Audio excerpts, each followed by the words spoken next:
On October 21st, 2025, Japan got a new prime minister. Sanae Takaichi. Sanae Takaichi is one of the most powerful women in the world right now. 6 months later, she has pursued the most aggressive transformation of Japan's military in 80 years. From ending the ban on selling lethal weapons, to strengthening alliances with countries in the region, to even going so far as to amend the constitution. Specifically, Article 9, the part responsible for Japan's long tradition of pacifism. But the most extreme, I think, is Takaichi's party's refusal to rule out revisions to Japan's 3 nuclear principles. No possession, no production, no introduction of nuclear weapons. When Japan of all countries is thinking twice about its nuclear policy, you know things are getting serious. And what's astounding is that Takaichi is getting most of it done. How? And what's provoked Japan to completely transform itself from a once pacifist country to now a militaristic one? There's a huge obstacle standing in the way of Sanae Takaichi's vision, and that's the Constitution. According to Article 9, Japan forever renounced war as a sovereign right of the nation. This unprecedented clause wasn't created from virtuous ideals. When Japan lost World War II, the US occupied it for years. Its new constitution, enacted in 1947, was written primarily by Americans. This is how the land of the samurai for the next 80 years became essentially pacifist. So on April 12th, when Takaichi at her party's annual convention said the time has come for constitutional reform and set a 1-year timeline to get it done, a wait of 80 years shadowed her statement. Under Takaichi's preferred revision, the Japan Self-Defense Forces would be recognized in the constitution, redefined from an ambiguous self-defense organization to a formal, constitutionally recognized military force. But can she actually do it? The revision requires a 2/3 majority in both houses of parliament, followed by a national referendum. Takaichi's coalition holds a supermajority in the lower house, but the upper house faces more difficulty. And if it somehow gets through, the rare nationwide protests triggered by this move suggest the referendum would fail. But Takaichi has pushed forward regardless. Japan's Iron Lady hasn't let anything stop her so far.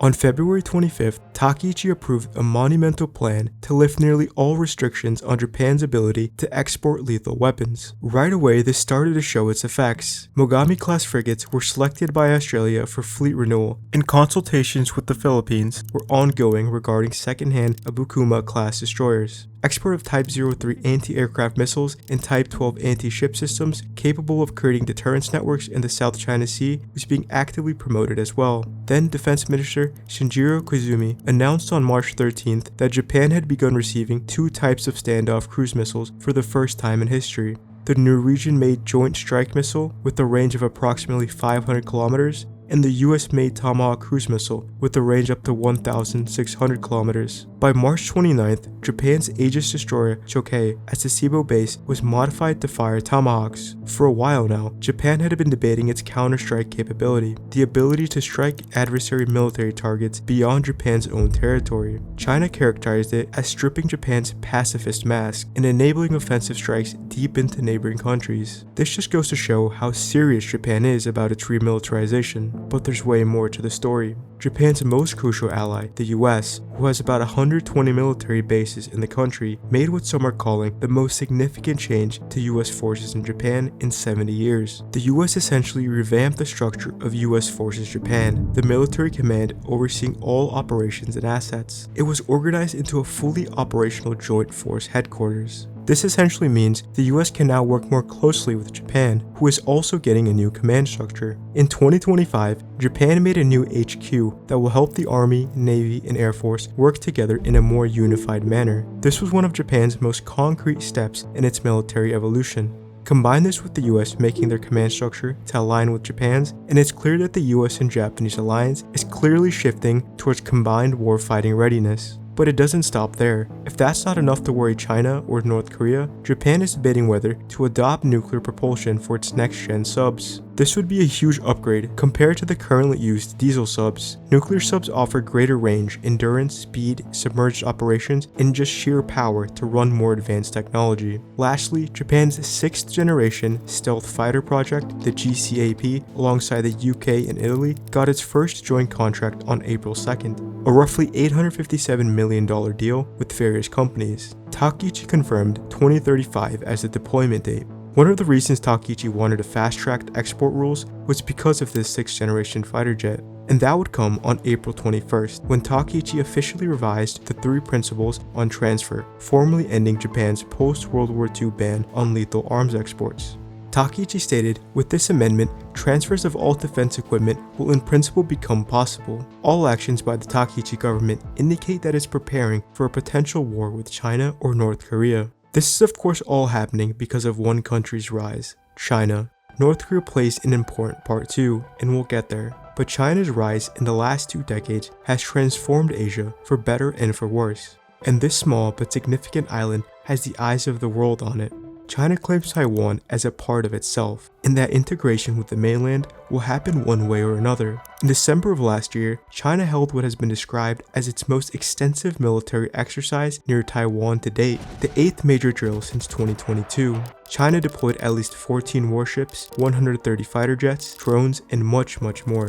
Beijing has also been projecting power all throughout the Asia Pacific, from the South China Sea, where China has been building a great wall of sand, perhaps one of the most aggressive territorial assertions in recent history. China has been constructing artificial islands on disputed coral reefs in the Spratly Islands. It's estimated that China has dredged millions of tons of sand onto these coral reefs, creating over 3,200 acres of new land. China wasn't building these for tourist destinations. By December of 2016, China had installed significant weapon systems on both the Spratly and Paracel Islands. Just like Taiwan, China claims the majority of the South China Sea to itself, citing history as its evidence. This place could very well be the beginning of the next world war. One mistake, one miscall, and all hell could break loose. But these aren't the only islands China has been steadily eroding. Japan's control over the Senkaku Islands, which China calls the Diaoyu Islands, with a strategy of normalizing constant presence. In 2025, the Chinese Coast Guard patrolled around the islands for 357 days, virtually every day.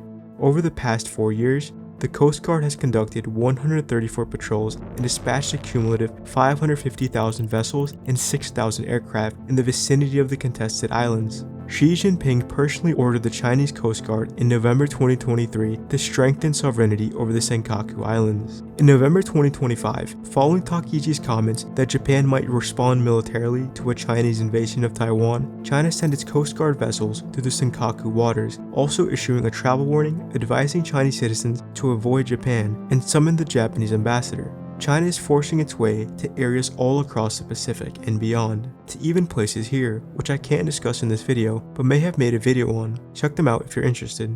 China isn't the only threat to Japan. North Korea continues to expand and improve its nuclear and missile programs. Throughout the last 2 years, the government has called for production of more weapons-grade nuclear material. North Korea's missile program forces Japan, South Korea, and the US to constantly respond by tracking these launches. North Korean missiles now regularly land in waters between the Korean Peninsula and Japan. Although they're just tests, they create real-time danger and instability in the region. The Hermit Kingdom continues to be a problem for Japan. In Takaichi's post-election speech, she cited North Korea's growing nuclear missile capability and the need to meet the challenge. Japan under Takaichi is accelerating its deployment of its long-range missile, the Type 12. This missile defense system is part of the strike-back capability in case North Korea attacks first. To combat the threat of North Korea, South Korea is a crucial ally, but these 2 countries aren't on the best terms. To the layperson, South Korean and Japanese relations would have no reason to be sour, but they are. If these 2 countries are at odds, this division only benefits North Korea and China. These fault lines in the wider alliance system deserve to be looked at. It all goes back to the colonial period, back when Japan was an empire.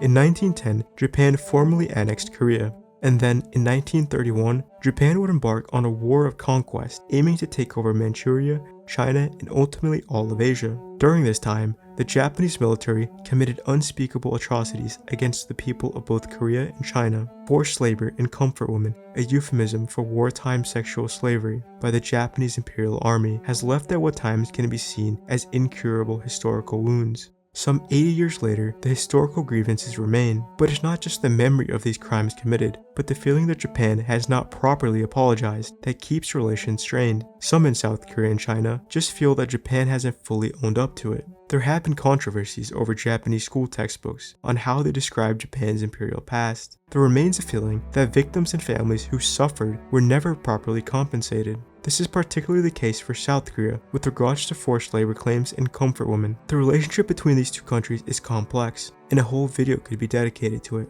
Time can heal a lot, but it remains to be seen if it can heal this relationship. But a common enemy can lead to the foregoing of previous hostilities, and the threat of both China and North Korea has opened up an opportunity for these two otherwise at odds nations. Takaichi has been very careful with her approach to South Korea. For one, she ignored any talk of colonial rule when she met the president of South Korea back in October. She has tried to forge a future-oriented relationship, not one with the past front and center, working to look at what the two countries have in common and for the benefit of both peoples. Japan is on a new path, guided by the dangers in its neighborhood. Takaichi's radical changes at such a fast pace have drawn anti-war protests from the Japanese people. Japan has now been deeply rooted in pacifism for decades. Only time will tell if it can change course and remilitarize, and accept all that comes with it.